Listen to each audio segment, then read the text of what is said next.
everyone! Welcome to the channel dedicated to sharing the profound insights and wisdom of Andromedan contactee Alex Collier. If you're new here, you're in for a journey that expands your mind and consciousness, bringing you closer to understanding the messages from the fifth density Andromedan extraterrestrials. For those returning, we're grateful for your continued support. Before we dive into today's enlightening content, we have a small favor to ask. If you find value in the knowledge shared in this video, please consider hitting that like button, subscribing to our channel, and clicking the bell icon so you never miss an update. Your engagement helps us amplify Alex Collier's message, allowing us to reach a larger audience with these vital messages. We'd also love to hear from you, so please engage with the comments below. Whether it's a question, your thoughts, or even just an emoji for the sake of engagement, every comment counts. We read every single comment, and your feedback is incredibly valuable to us. Additionally, if you'd like to support us further, consider giving a super thanks tip by clicking the heart with the $sign. This small gesture allows us to continue bringing you more of Alex's messages, unfiltered and directly from his lifelong experiences with the Andromedans. Now sit back, relax, and enjoy today's video.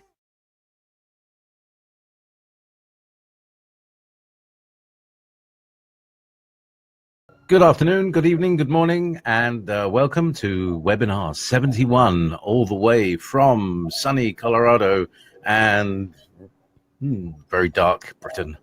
I wish everybody a very happy winter solstice. May your old and new things start. Happy full moon and all the other astronomical events that are going on. And well, how are you doing, Alex? Well, I know it's cold but sunny Colorado. Actually, it's 60 degrees today. Yeah, we got our beach chairs out and our suntan lotion on. We'll take it. Hello, everybody.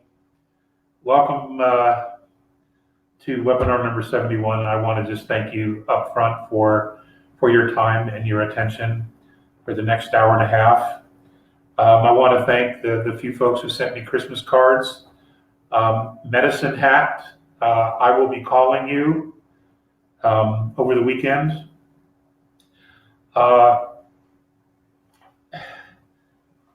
You know, I get a lot of ideas when I'm walking the aisles, and I haven't been writing them down. A lot of good stuff has just kind of gone away. But we're going to cover some ground today. And, you know, on the political scene, I'm going to assume that we have a mix of old and new. And what I mean by old is vintage, very life experienced folks. And we have some young people, millennials and new people who are exploring the UFO field, the exopolitics arena, etc. Now, as far as the news media, you know, it occurs to me that the commercials between the news media shows where they break for a commercial, there is actually more truth there than there is in the actual news media show.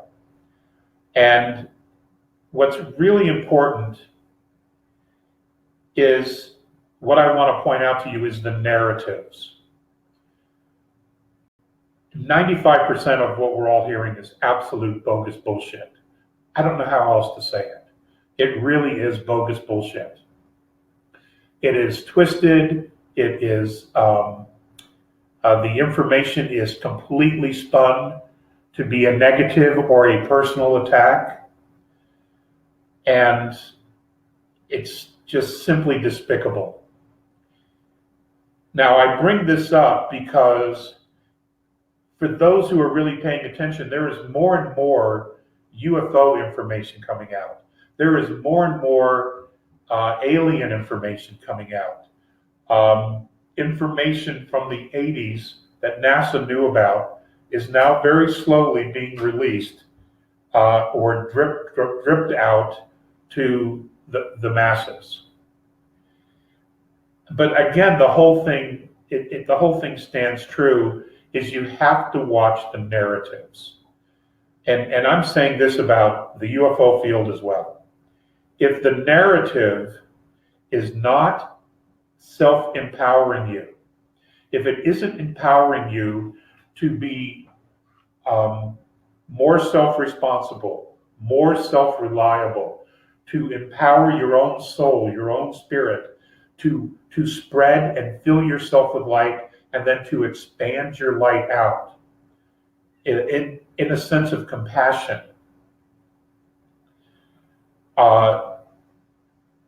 then the message isn't real. Because I'm telling you, with all the stuff that's going on and all the negative narratives, which are everywhere, ladies and gentlemen, it is not that bad at all. Things are actually very, very good in most arenas. Things are turning around. I mean, the Titanic it's changing course. And this is so important for you to know, because the only thing left that the regressives have, that the cabal has, that the deep state has, is a narrative. And as long as the media, the corporate medias around the world, are in their camp and they're getting their paychecks from these dirtbags, it's going to be negative. The narrative is going to be negative because they want you disempowered. They want you in fear. They want you afraid. They want you thinking that you cannot control your life or your community's life, that the government or the church has to do it for you.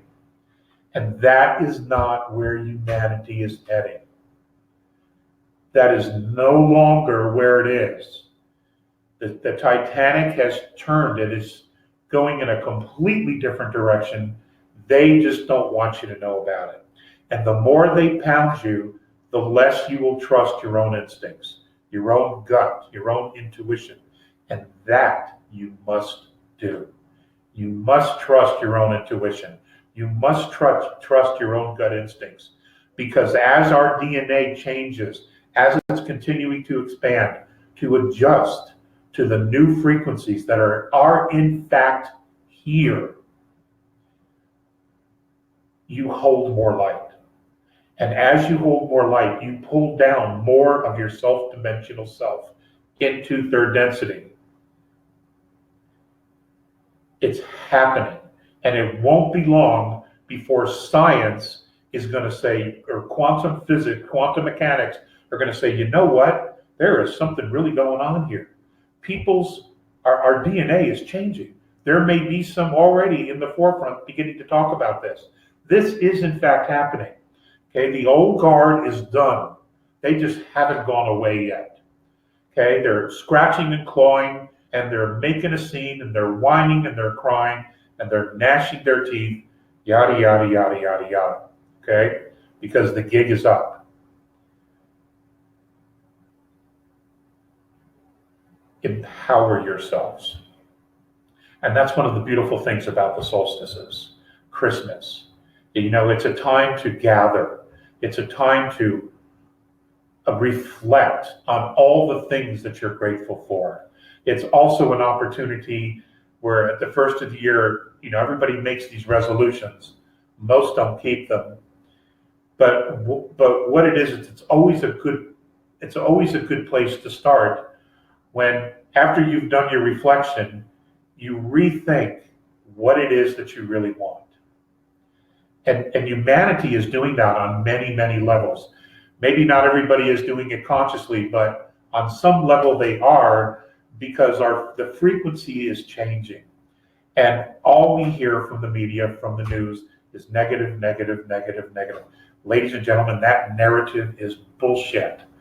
Things are really good. They're really starting to make a change. They're really turning in a very, very positive direction for humanity. this is so good. I just, it frustrates me to hell because it's just so good. Okay? Things that are going on with the planet. We're going to have weather changes. 09, we could see some very interesting Earth changes because of the frequencies that are hitting the Earth, the plasma waves, the light waves, the frequencies that we're getting from different stars, even from our own star.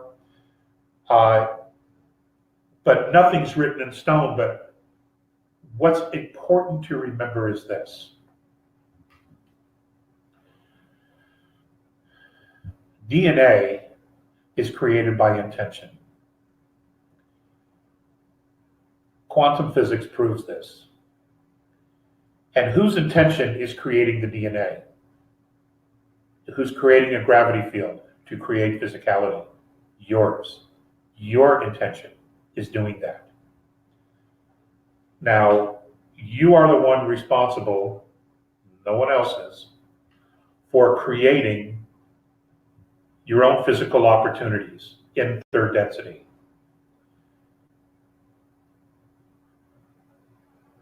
The point I'm trying to make here is you are the power. It's not the media. It is not the government. It is not any church or Catholicism. It is you. Okay? It is you. You are creating physicality. Yes, there's a God. There is a supreme power, an isness, an allness, a great spirit. Whatever name you're comfortable with using. And acknowledging that source, not only outside of yourself, but also acknowledging that you have that source within you. And that you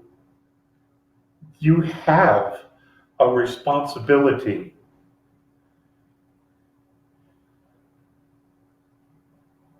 of holiness.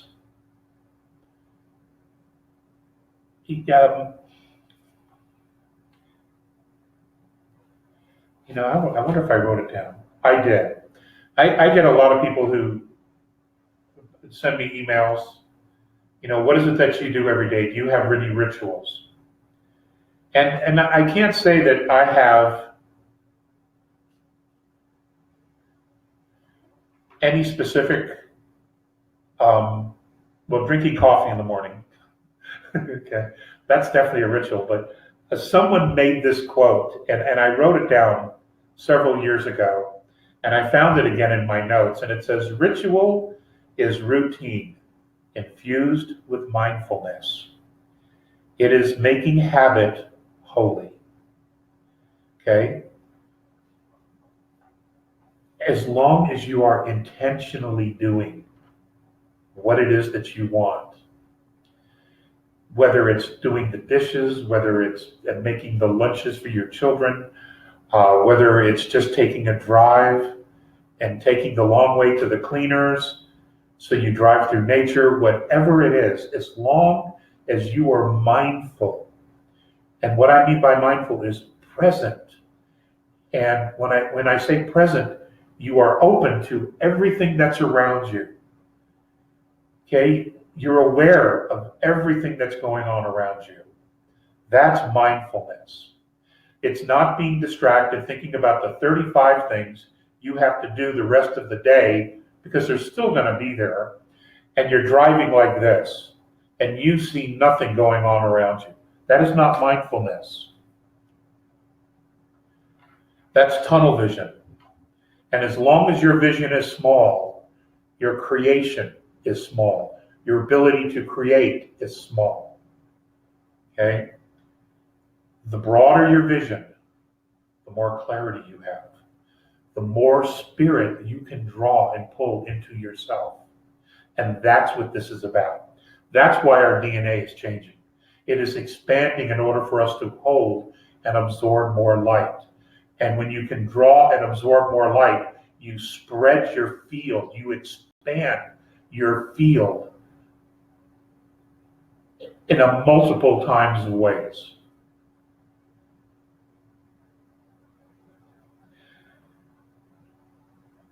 Changes in us will reflect the changes in the world. This is about us. This is not about the aliens, if you've listened to my talk the last couple of webinars. Okay, they're here because of us. Okay, we're not here because of them. This is really about us making a change, a dramatic change. Now, we're here also to assist the Earth. The Earth, and I found this in my notes, Earth has multidimensional life of third, fourth, fifth, and sixth. Okay? And we're going to come to that in a little bit. So we're doing our job here on third. Those on fourth are doing their job. Those on fifth are doing their job. And those on sixth are doing their job. So what we have here is a multi-dimensional platform of life, of conscious beings working together to create a situation where the Earth herself jumps to another degree, to another vibration. Now, fourth, fifth, and sixth, from what I understand, they're all aware of each other. We're the ones late to the party. And that's because of the control and the manipulation that's occurred over thousands and thousands of years, of which is ending. All right? That needs to be noted every day, that the control and the manipulation is eroding. You can see it every day if you know what to look for. If you look at the media and how it's attacking anything that's different than the deep state's control or the cabal's control over money, finances, economics, anything that challenges that, it's dark. Well, the reality is, it's the darkness pointing at the light saying, you're bad. All they got to do is convince you that it's bad, and the vibration of the planet drops down again, back to where it's been for thousands of years. You can't let this happen. We just can't let this happen. But people are waking up, and it's incredibly encouraging to see.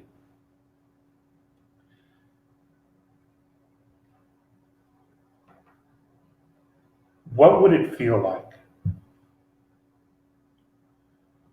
if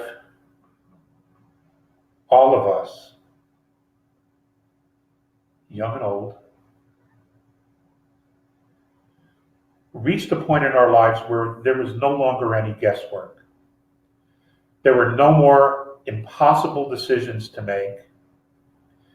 And we reached a point where we realized that all of the mistakes that we had made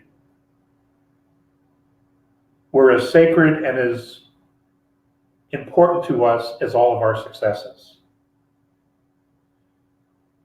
And then we could let go of all the self-judgment and all the self-doubt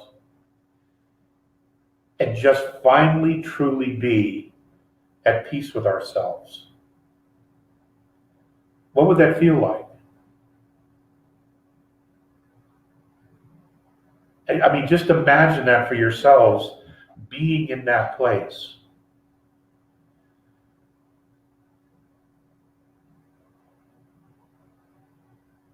There would be no more exploitation. There would be no internal worrying about survival.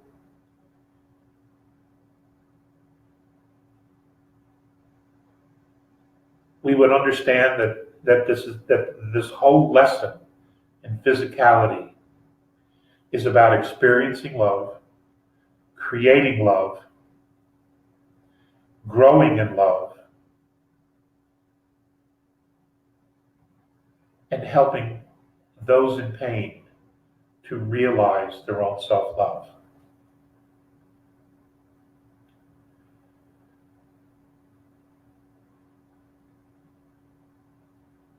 We would understand that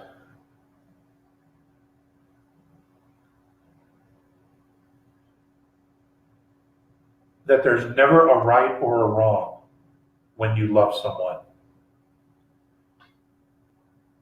regardless of the depth or the type of love.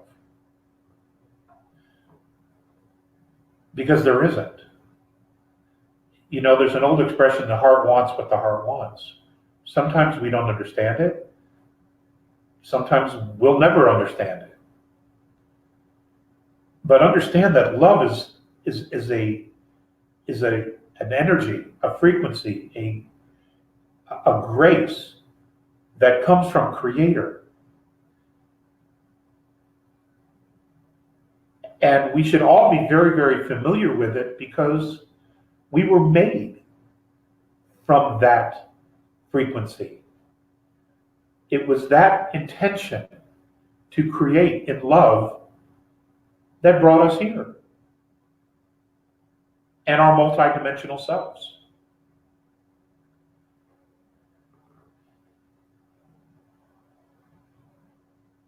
And I think the more we truly embrace that,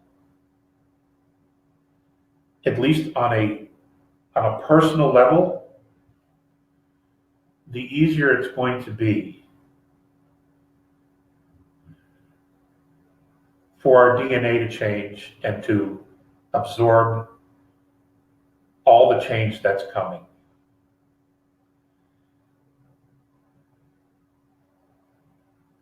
There is such an incredible depth of discovery when we open up ourselves to that there, you know, there just aren't any words in third density to describe that expression. So we have to create the verbiage for it. We have to create the space to be able to explore and explain this type of love to the rest of humanity. Just like we did individual rights and liberties, free will. All of these things weren't just handed to anyone. Freedom, they weren't just handed. These were things that had to be created. Space, intentional space to create a domain of knowing. And once we create that domain of knowing using our intention, we have to fill it with what it is that we want to express and to share not only with ourselves, but with each other. That's what we're creating here. That's what's being created now. And I can tell you that this new domain of knowing that is being literally manifested by us and by the frequencies and the benevolence of the universe. Whatever doesn't share those ideals is literally being pushed away and dissolved. Because it can't fit in the box. It can't fit in that domain unless they change their minds. They change who they are. Because the frequency is very specific.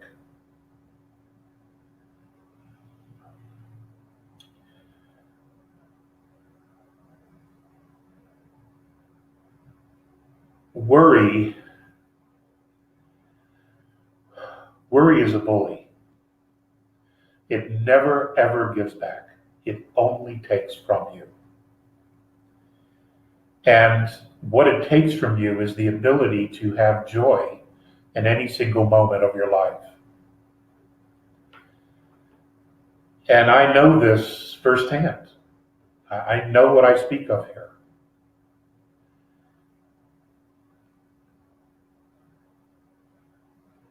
And we don't. And the media, the narratives that are being created, the news media I won't necessarily talk about. I'm sure most of you get that.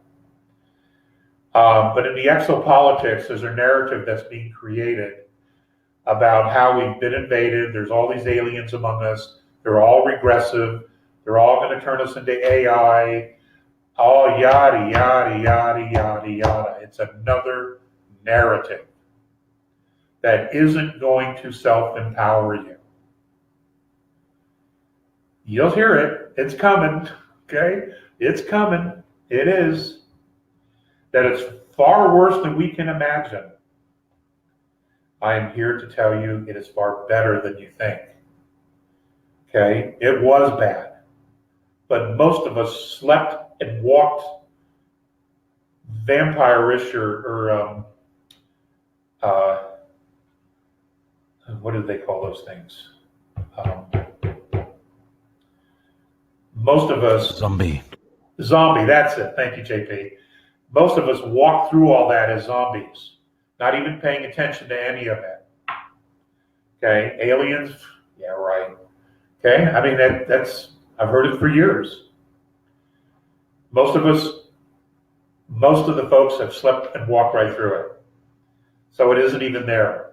They don't even, they missed it, which is a good thing, actually. Okay, but now, again, the deep state, the cabal, the Illuminati, all they have left is their narrative. All right? It's about controlling your mind, because wherever you focus, that's where the energy is.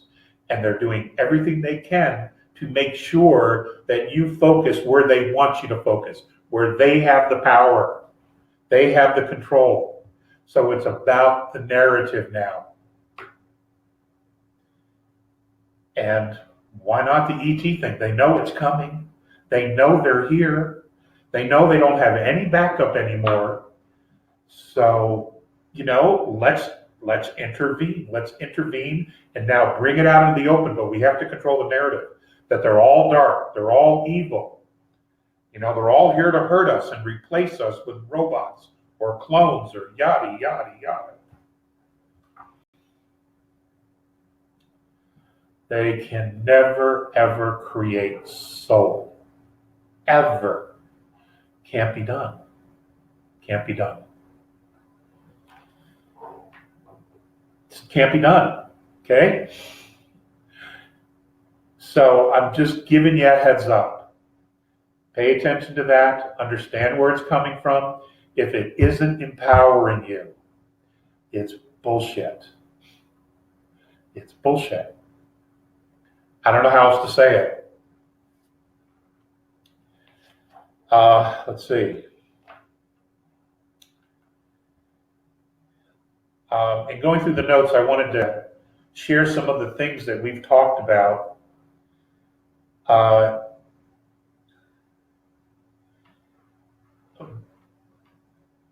Something that Visayas had shared with me back in 1999 was that according to the A's, the fifth dimensional A's, Andromedans, that all planetary systems in this universe that have suns, stars, primary planets exist in at least 8 dimensions simultaneously. This does not mean, however, that all primary planets have life on them in all dimensions. A primary planet is described as having a complex ecosystem with a strong gravitational field. The planets of Mars, Saturn, and Uranus were in conjunction with Maldek when it was destroyed. And the rings of Saturn and Uranus have the debris of Maldek in it because they were in conjunction. So when it was destroyed, much of the debris went to these 2 planets, and because of its strong gravitational field, it picked up a lot of the debris. And that's what we see in the rings of these two particular planets. I always thought that was very interesting information. We know that the rings of Saturn have been mined for millions of years, or at least hundreds of thousands of years, as evidenced by the fact that there's always been a lot of ships and mining equipment in and out of the rings of Saturn. And I understand that some information is coming out about Saturn that's actually coming from NASA.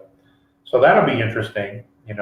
Finally, we may get a straight answer, so we'll have to change the name of the group there. So let's see, has a debris in it. The planets were in alignment in the sky. Saturn's oceans and Uranus have life forms that were transported to those oceans just before Maldek was destroyed. So the life forms, the aquatic life forms in those oceans are from Maldek, okay? Now, we've already talked about Uranus, how specific some life forms that were in Uranus were genetically altered in order to fit and work in our ecosystem here on Earth. We've already shared that. I don't have any specific information about Saturn. There is talk about Saturn's oceans as being the exact same as Earth's oceans. That's not true. Uranus is virtually an exact match. But Saturn has other materials and metals that are in its water that no one else has in the solar system, just so that you know that.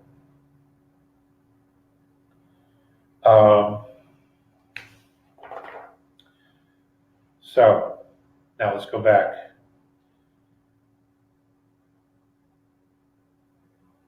Most planetary systems have life forms on 5th, 6th, 7th, and 8th. Others have 3, 4, 5, and 6. So I don't know if there's a real balance. I don't know how it's set up, how it's different. But obviously we are 3, 4, 5, and 6, which is very interesting. This might explain why sometimes people are able to catch cities in the sky or things from space. And then what's happening is that the dimensional window is opening and we're able to see the physicality in these other dimensions that are here. Okay? And that's pretty interesting stuff. I really,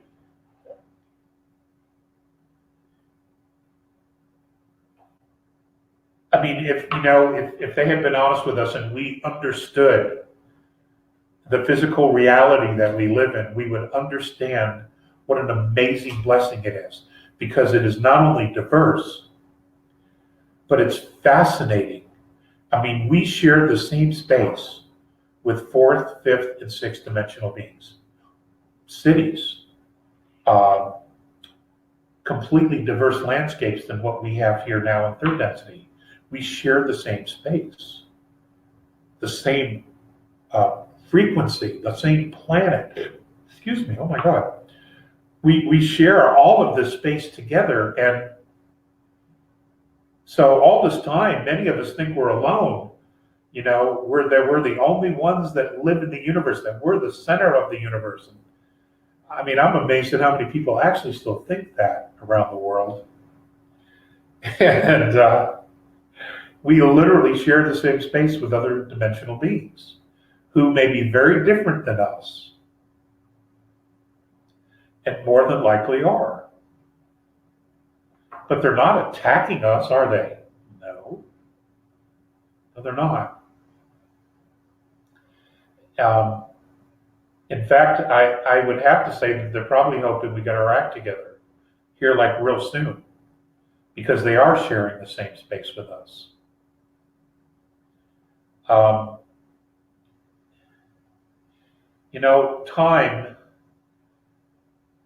Time is really the only true currency,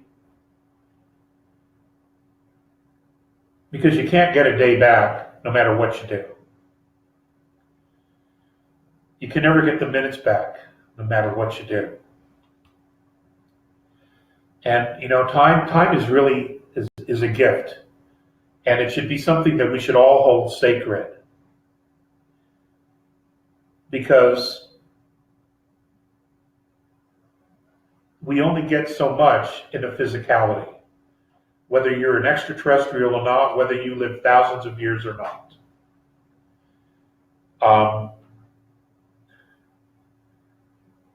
According to the A's, who I trust implicitly, no physicality is immortal. None.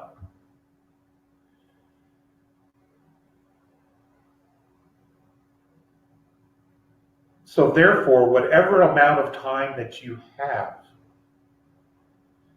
should be held as sacred. And what I mean by that is that we should always honor ourselves,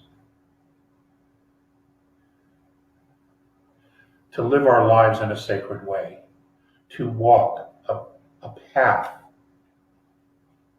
of heart.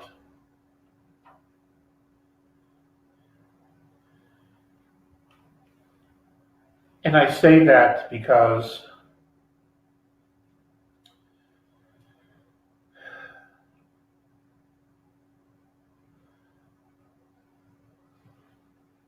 I've had 2 near-death experiences.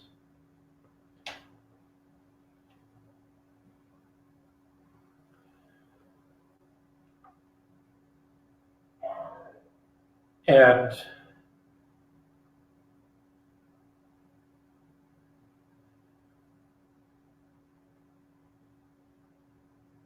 the decisions to come back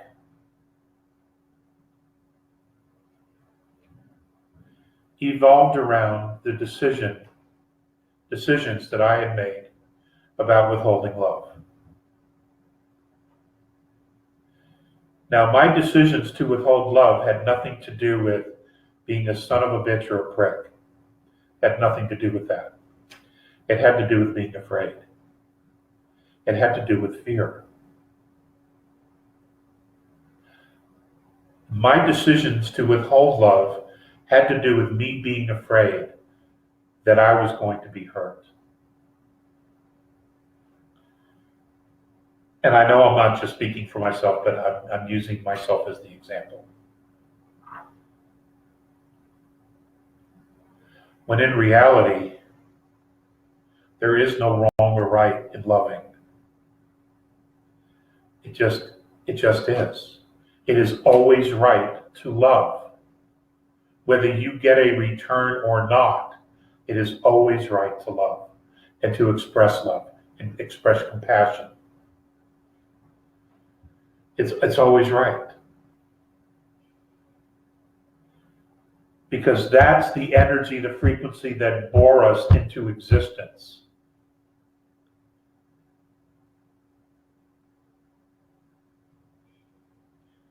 And we have to spread it. We have to share it.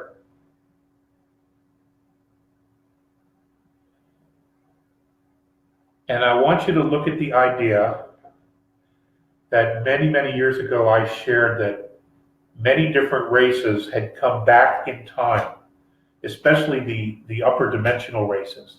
They had come back in time to right a terrible wrong. Now, considering who many of us are on a soul level and the abilities that we have to create, if we had totally bought into the idea that love was a mistake, that love was wrong, and we were so fearful to love not only others, but especially ourselves, if there were enough of us in a field, we would create a black hole. A black hole based on our dimensionality that would extend into multiple dimensions. Now, for those of you whose brains are already wired for 8, 9, 10, 11 dimensions to see it, based on the Blue Brain Project, that would be a disaster, don't you think? And for those of us who are 4, 5, 6, and 7, That would also be a disaster. It would affect everybody and everything. All because we lost focus of who and what we really are.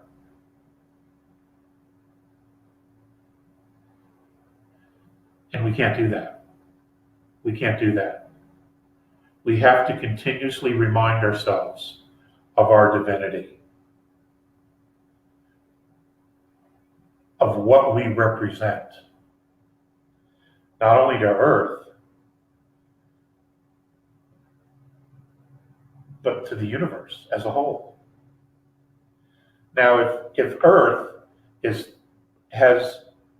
the Earth is multidimensional, well, it's really not an if. The multidimensional reality of Earth, third, fourth, fifth, and sixth, could it be possible that some of us are already here in fourth, fifth, and sixth dimensions, already living on those realities?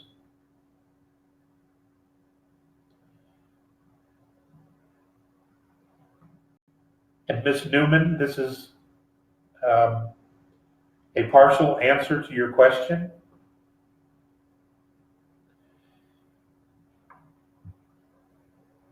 The probability that we have multidimensional selves here as well on Earth is in the high 90%.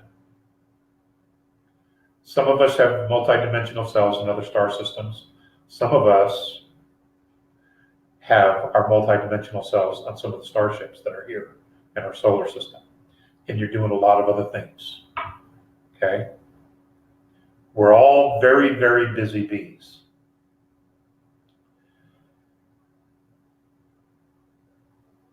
Those other aspects of you have an absolute obligation to help you, should you ask for it.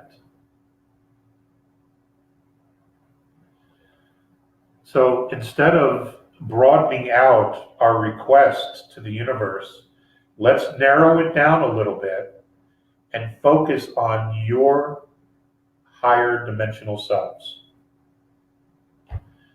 Why don't you ask them for help? And just focus on that. For now, let's try it. Okay? Let's see how it works.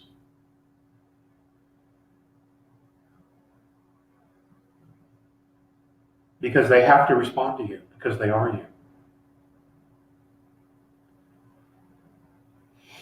Okay? The greatest discovery out of all of this isn't the aliens, it's you. It's gonna be you. Mark my words. The greatest discovery, the biggest aha is gonna be you. And that's magnificent. It really is.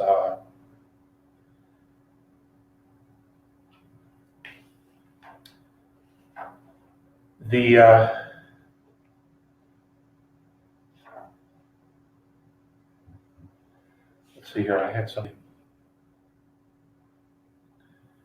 my notes.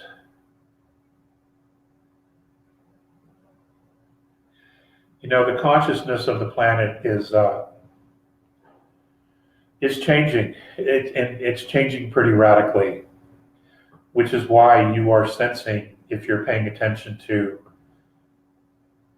the power structure of the planet, why they're panicking.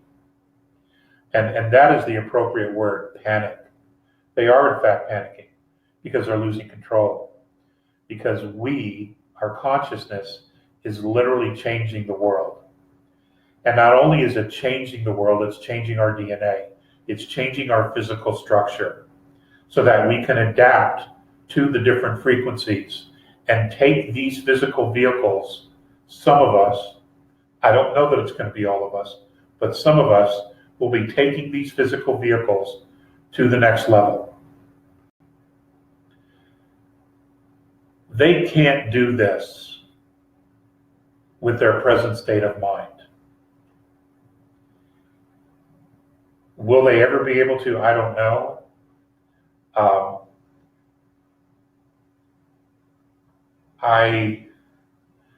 I draw some comfort from the fact that all the broken pieces eventually find their way home. I draw comfort from that. But this isn't a race. It was never meant to be a race. It's an exploration. Okay? That's what it is. It's an exploration. To come out of timelessness, to fall into time and into physicality. And then to figure out, once you're in physicality, how to return back to the timelessness. It's kept us all pretty busy, I think. I know here on Earth it's kept me busy 62,000 years, or a little bit longer now. I'm hoping that I've built up some vacation pay. I do. That would be nice. But nonetheless, it's been an interesting journey, and it continues to be. But, here we are, celebrating, for some, the winter solstice. For others, it's Christmas and Hanukkah. And it's a time where families come together and bygones be bygones, and everybody tries to celebrate, and everyone at least talks peace for a little bit. Whether they mean it or not, I don't know. But it's always, always a good time to reflect on where we've been and where we're going. And I wanted to take this time to just tell you that for myself, I'm profoundly grateful for your help and your support. I haven't been homeless because of this forum. It's helped me immensely. There are no words, actually.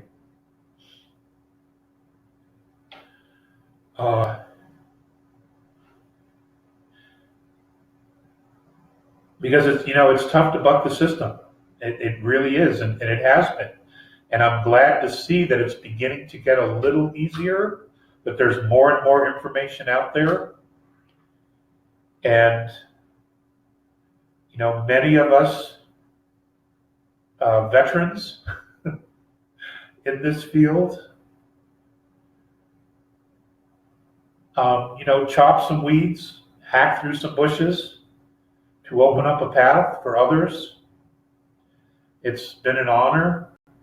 It's been a privilege, and we wait for the next group to step forward and empower themselves and then take everything to the next level. And, that's some of you in this audience today. And I will do whatever I can to help.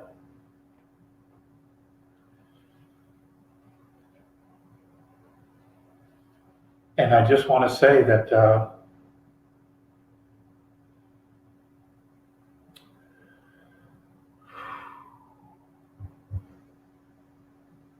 I could not have done this without you. I could not have done this without you, and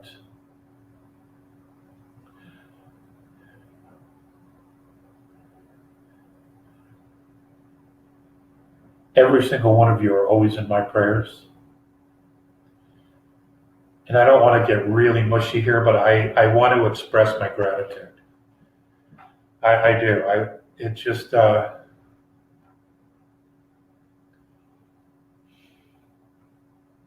I love all of you, and I mean that sincerely. I don't throw those words out there lightly. I never do.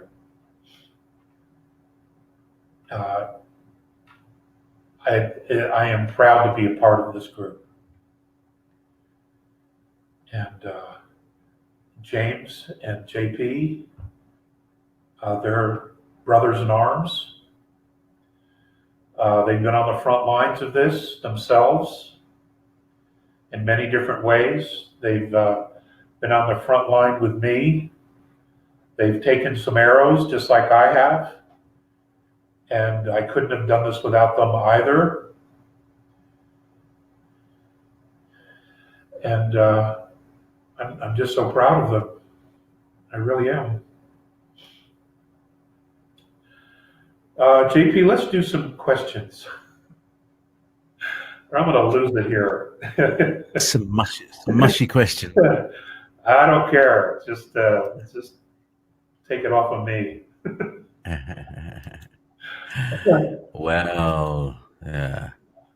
I love Christmas. You know, my last Christmas at home was probably one of the best ones.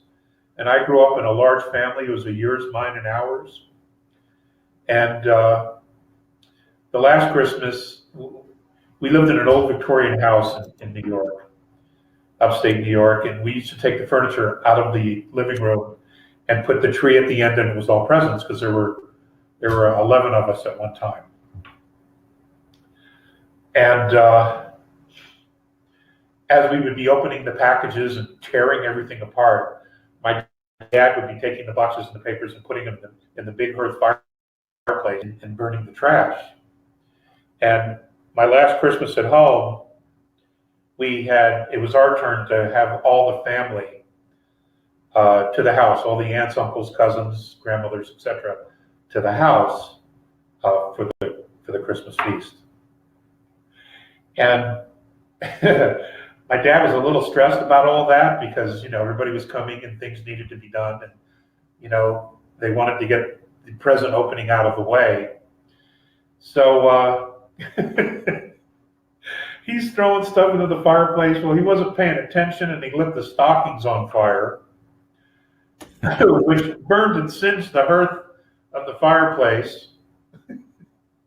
So, of course, you know, as soon as the fire department, you know, comes and everything's out and the house is smelling like smoke, company arrives, right? Murphy's Law. So companies arrives and they're like, did you burn the dinner? And they go in the living room and there's the singed hearth of the fireplace and the stockings are gone. It was funny. It was really, really funny. And, you know, God bless my father to the day he died. He never lived it down. But, yeah, it was, you know, a lot of fond memories. I love Christmas. I love Thanksgiving, you know, where you have, you know, family and loved ones around, where you can laugh and have really pleasant and genuine conversation. And, you know, it was a blessing, and those are just great memories for me. So I always get very nostalgic at this time of year for that reason, you know. Okay, I just thought I'd share that. All right, JP, I'm ready. Okay, another JP, Jiki Pikari. When you meet with Morene, how do you remember the specifics of your conversation? Do you make notes, or do you just remember everything afterwards? Well, sometimes I bring notes. I bring a pad. But, you know, even though he talks to me like we're talking now, he's still telepathic. So the information's there. It's a download as well as a verbal exercise or experience. So it's always in there, which is why I've always loved the Q&A, because if I myself don't necessarily can bring up those files because, you know, my filing system is a little slower than it used to be. When the Q&A comes up, information that he has shared telepathically that maybe verbally I didn't get down is brought right back up. All right, and so it's both. To answer your question, that was a pretty long answer. It's both. Sometimes I don't have absolute instant recall, but eventually it comes up. It just, the filing system works a little differently than it used to. And there are some things where I don't recall having conversations with him about that maybe we didn't talk about, but nonetheless, because of his telepathic interaction with me. And the thing about telepathy is that when they talk to you, it isn't singular words, it's an entire concept. They share data files. That's a conversation to them, where to us it's not, it's an overload. Okay? And the information's in there. But that's why I enjoy the Q&A, because it brings that stuff out. And I've said that all along, ever since I've been doing this. So that's a good question. Thank you. Michael Hudson says, Merry Christmas, Alex. Hey, Mike, Merry Christmas. And then he says, will the solar flash, the solar flash that others are talking, will the solar flash that others are talking about happen in the next year? I know time frames are hard to predict. Michael, I don't know, and I've heard those theories. I don't know if they're real or not.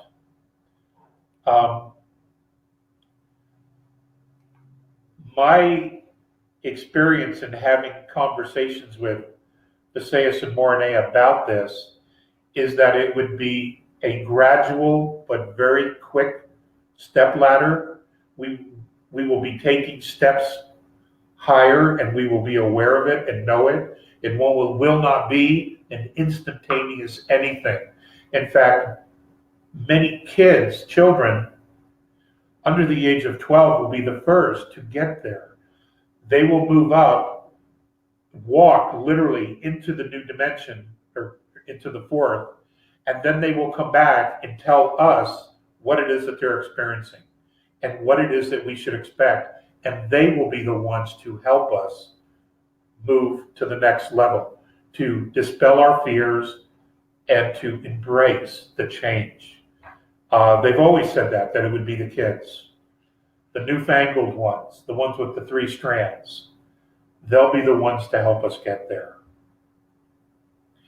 They've never said anything about a flash and it's done. So I don't know if the agenda's changed and that's what it's going to be. I don't know. But they've never mentioned it or explained it in those terms.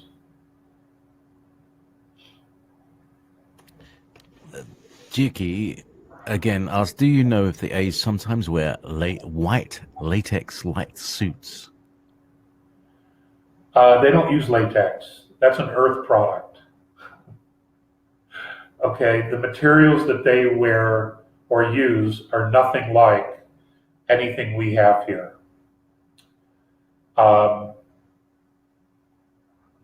Do they wear like a jumpsuit? Some of the times, but not all the time. Many of the pilots and the crews do, because it's adaptable in the event that they need to leave their ship.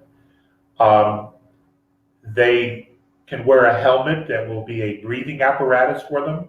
The suit can adapt to an outside environment. If you're living in a mothership and you are not on a starship or a small craft traveling, you would not be wearing a jumpsuit.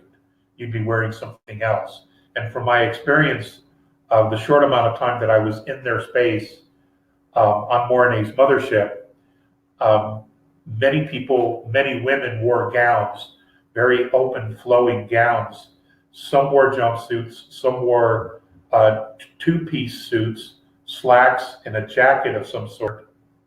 The children wore some type of play clothes. Some were 2 pieces, some were 3 pieces, some were just a 1 piece. I don't recall seeing any children in a jumpsuit. So, their culture is different than ours. Similar in some ways, but in others it's different. So, no, they all don't wear that. It's a mix. I believe that the jumpsuits that you're referring to are flight suits. They're very specific to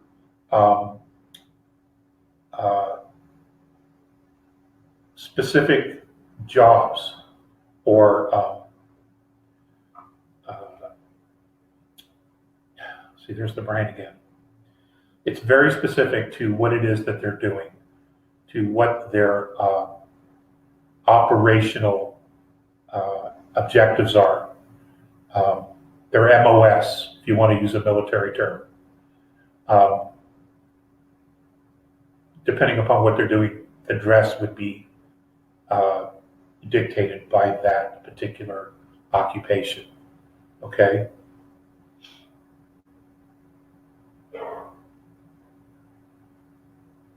That's all I got. So it's like an Earth person would wear, if they're a lineman, they'll be wearing heavy duty clothes that protect them from the weather and also the high voltages that they might have to deal with, things like that. So it's but the suit, you're saying the suits adapt to the different tasks, or there are different suits?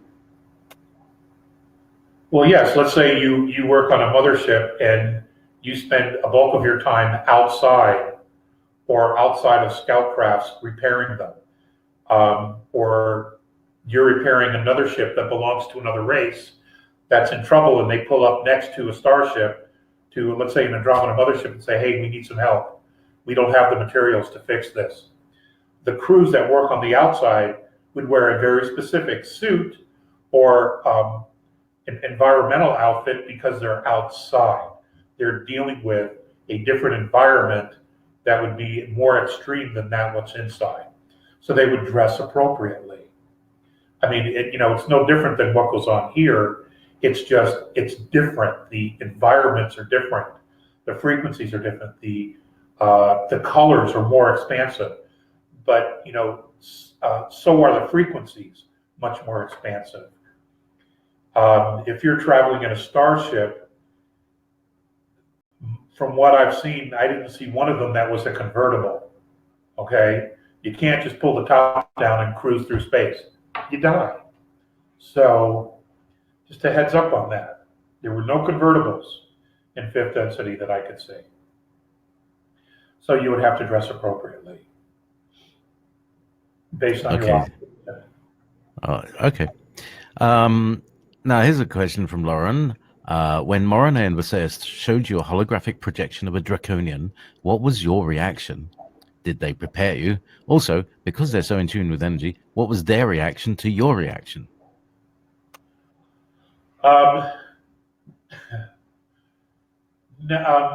Visayas said we want to show you something, and he didn't share it with me at all. Morane, on the other hand, got really close to me, and he stood right to the back here, almost touching me. But you can feel his energy, as you could Visayas, but their energies were so different, or are so different from each other. But M was standing right behind me, and when this thing came up, I got scared. I freaked. You want to know the truth? I freaked. I screamed. I remember screaming and taking a step back, and in stepping back, I bumped right into M. And it was explained to me that I had cellular memory, that my reaction to something I hadn't seen before that moment in this lifetime was a cellular memory. And it was explained to me that, if you remember, when I was first shown my past lives, when they first picked me up and they put that little yarmulke device on my head, I saw very specific things. Two of those specific things were brought up at that time to tell me that what I had just witnessed and what I just experienced was a cellular memory of battling with these things. I have to tell you, it looked so real, I thought it was going to jump out.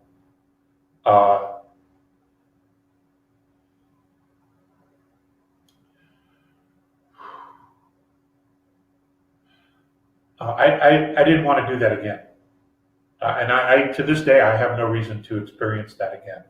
I don't want to go there. I just don't want to go there.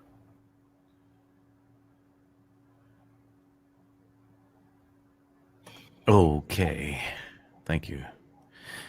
From Leah Gillette, are you aware of the Manor World Holding Trust that have arrested monetary control from the cabal, who is bankrupt, IMF, alphabet agencies, Pentagon, government bankrupt, hence their push to roll out digital and/or additional debt currencies? The Manor World Holding Trust. No, I am not. I've never heard of it.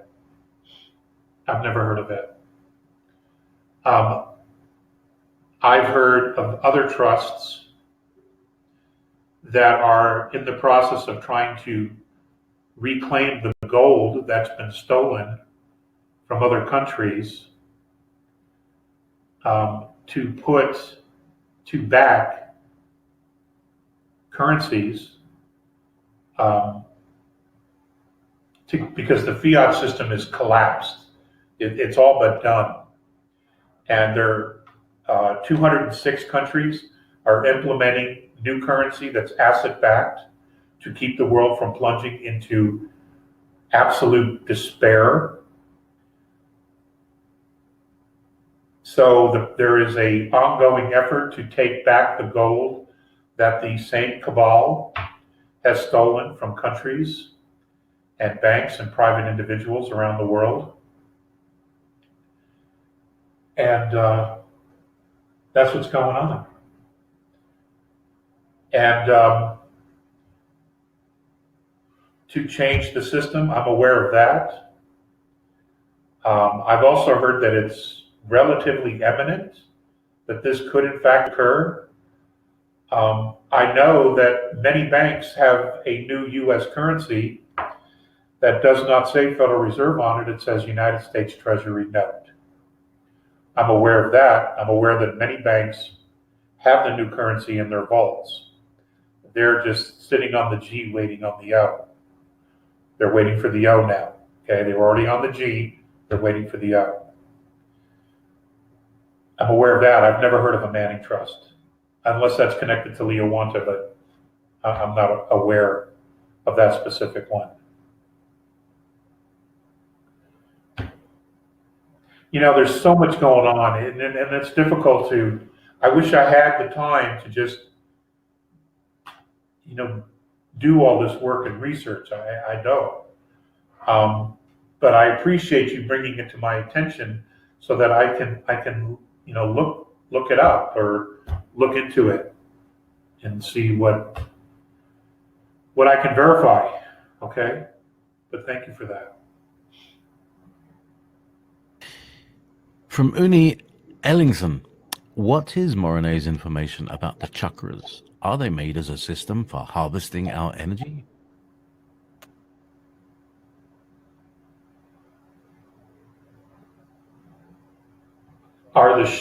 Were the chakras created to harvest our energy?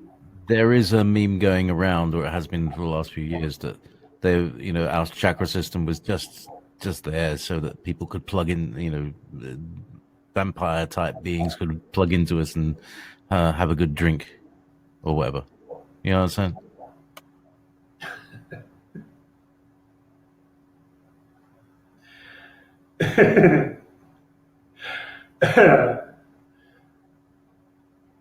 I see.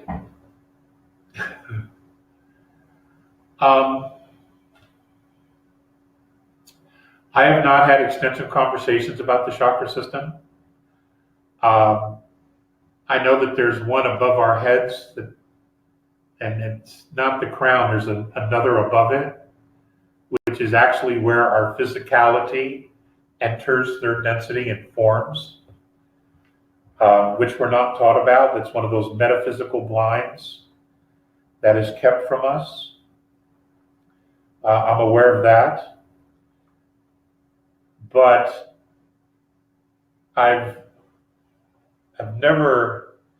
the conversation's never gone to a place where we're just light plugs on the wall for the vampires to live off of.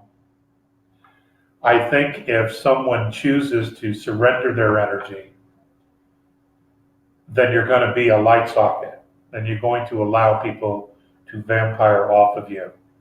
But that's a decision that everyone makes, and that's a very interesting mind.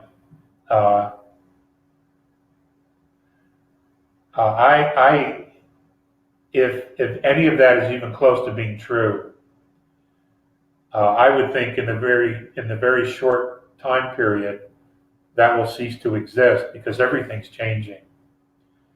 There is a band of frequency that we are all in right now, and you are either of that frequency or you're not. And if you're not, you're out of here. You're leaving, because this band of frequency is so strong, and the group souls that form this band of frequency have formed it with the intention of moving to fourth and then to fifth density.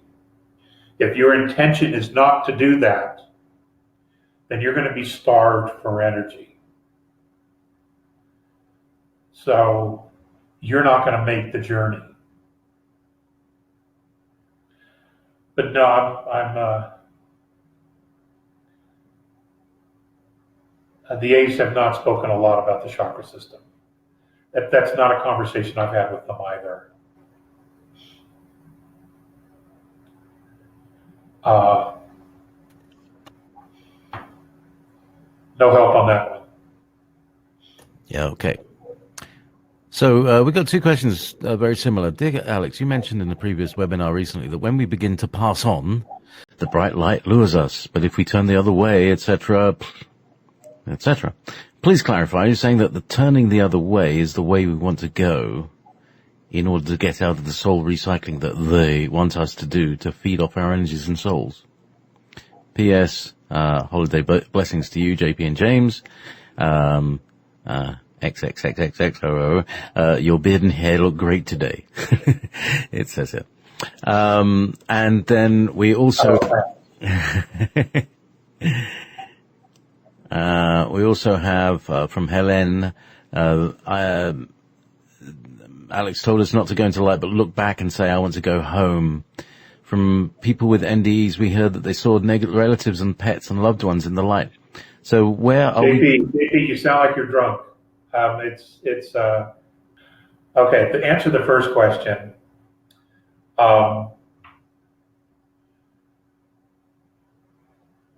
it has been explained to me that, and I will give you a personal perspective. It was explained to me that when you cross over, there's the tunnel. Now, this was in the very beginning, during the contacts, and my understanding is that when you went into the light, you went to a place where we were basically recycled to come back in. And I do not know for a fact that is no longer the reality. I have been told that, but you see, in order for me to know that for a fact, I'd have to die again, all right, and have to make that decision. I don't want to go yet, all right? So that's what I've been told, that reincarnation is no longer a necessity, or you're forced to do it. You have a choice. However, at that particular time, I was told that if you turned around and put the light to your back, you would see the entire universe, and that you would return to your original soul group if you chose to go in that direction of the universe. That your original soul group would reach out to you and you would return to your original soul group. I've talked about these in previous webinars.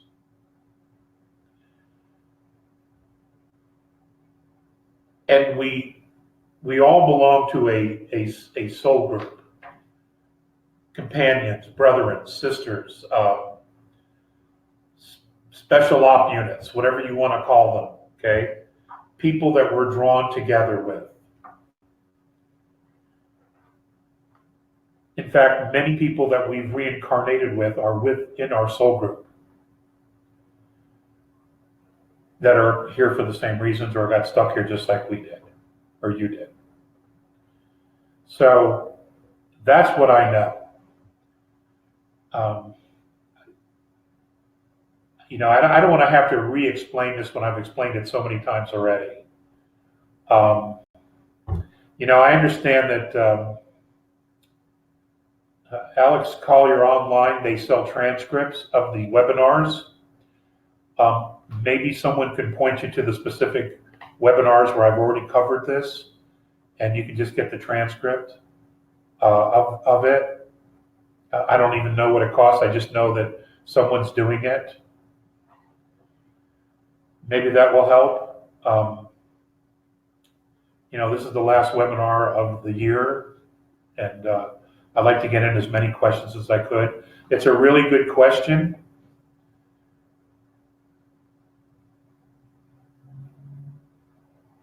You have to be open to the idea that everything we've been taught, okay, everything we've been taught in third density by the governments, by the religions, it ain't right, okay? This isn't right. It's half-truths, mistruths, or it's just an outright lie that they had convinced us that it is true. You have to be open to that. You have to be open to the idea that, you have a soul and there is nothing that can destroy that. Nothing. And with that body, with that soul of yours, you can do and go anywhere. You just have to know. You just have to know. Death is just the next leg of the journey. Okay, you don't actually die. You leave the physical form, but you continue. And you have the memories with you. They're intact when you leave. You have it all. The good, the bad, and the ugly. You have it all. So, my own personal experience with my near death is that I saw the light, I saw the tunnel,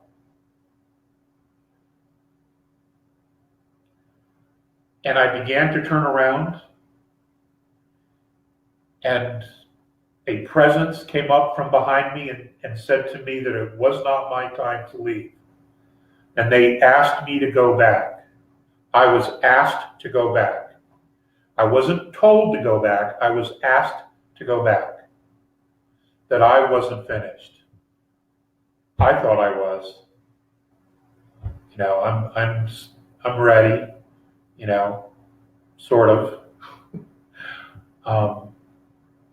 But I was asked not to leave.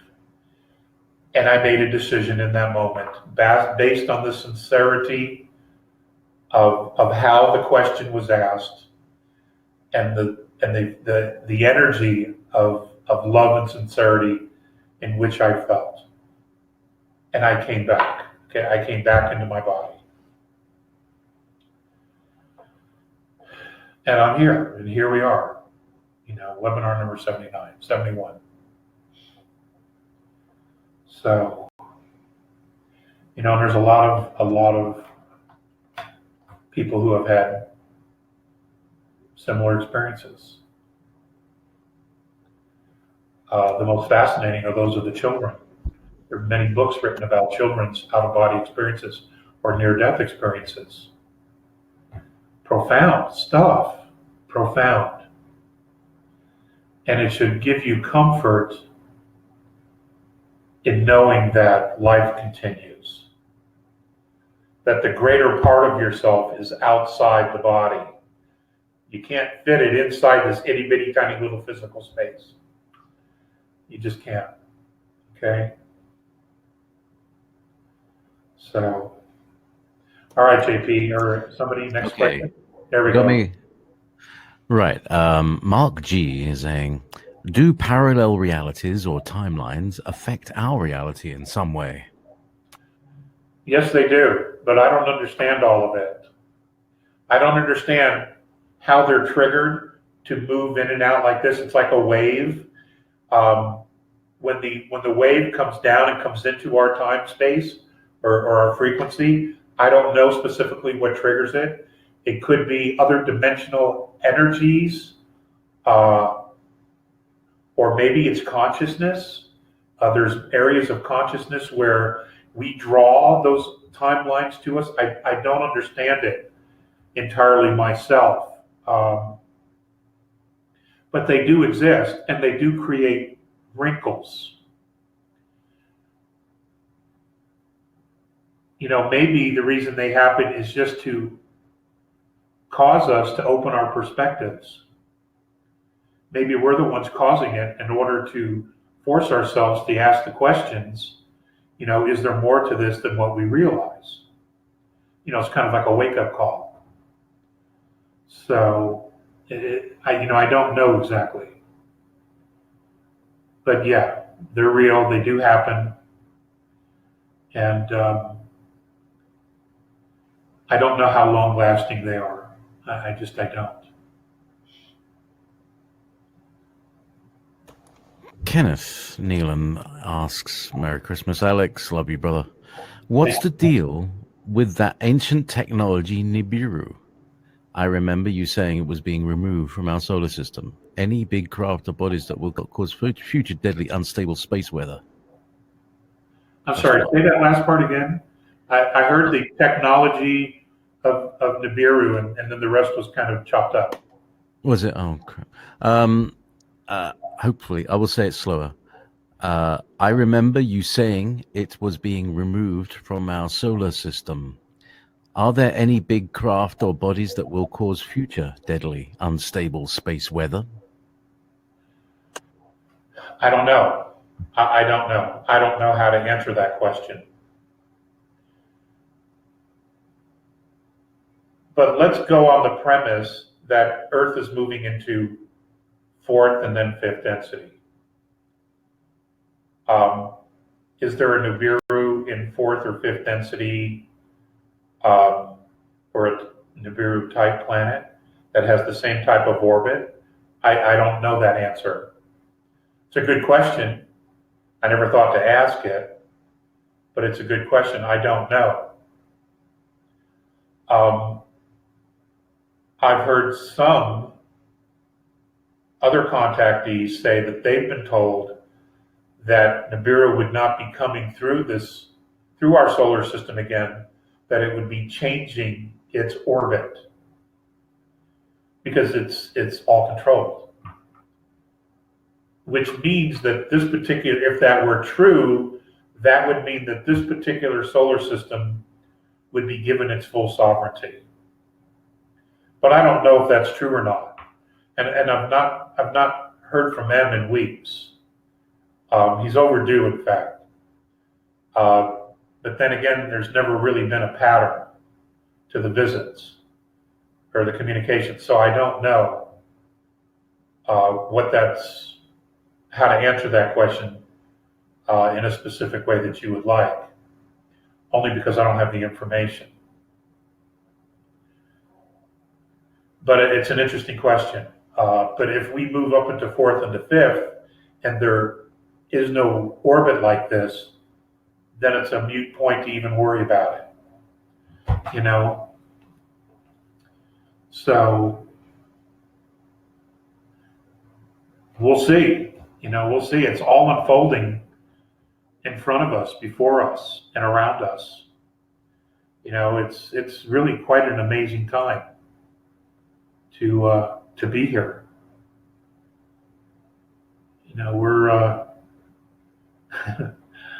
We're all part of history to this galaxy.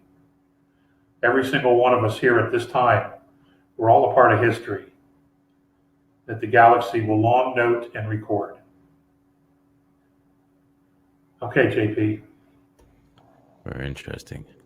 Can the Andromedans give practical advice to us, presumably, about defeating weather control, hinder the chemtrails, and put a stop to the wildfires in Canada. Sorry, not Canada, California. Sure. I'm sure they can. I'm sure they can. I'm sure any of the more advanced races can do that. You know,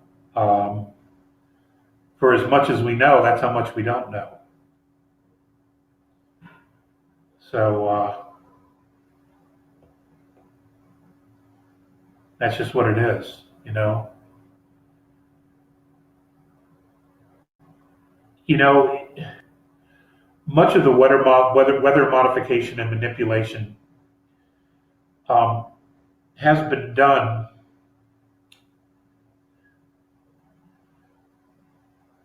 they haven't done it for altruistic reasons. It's been done in a military type of fashion to control, manipulate, to create havoc, to cause harm. And, you know, and that's the problem when you create science. When you create science and scientists, they don't think with the heart, and they're just stuck in their heads. The experience is on this planet that almost all of it ends up a weapon. And weather modification is no different. For example, do they have the ability to make it rain? I believe they do. Well, why haven't they made it rain in Death Valley so much so that we can do something with it? Why not with the Sahara Desert? Why not make it rain so much that plants will grow and things will grow and keep a climate where we can move people out of the cities into those areas so we have more places to live? I mean, to me, that's practical. But have they done that? No, they haven't done any of that. Somebody gets this room. They're pacing. So they haven't done any of that. They've done quite just the opposite. But you know, that's the old paradigm. That's the old paradigm, and that old paradigm is going away. Maybe not as quickly as we want, but it is. It's leaving. It's moving on. It's dying off. It has served its purpose. It has given every single one of us so much contrast that 90% of us absolutely at this point know what we don't want.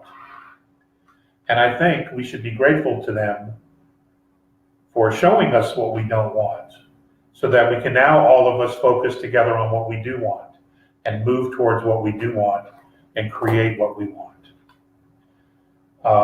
You know, that's a Christmas gift, a present that we can all give ourselves. You know, imagine that, living in a world that we really want to be in, where we experience joy every day and we watch others experience joy every day. How hard would that be, right? Ladies and gentlemen, I could not have done this without you. I consider myself incredibly blessed. And I just want to wish every single one of you a Merry Christmas, a Happy New Year, a Happy Hanukkah, winter solstice, whatever floats your boat.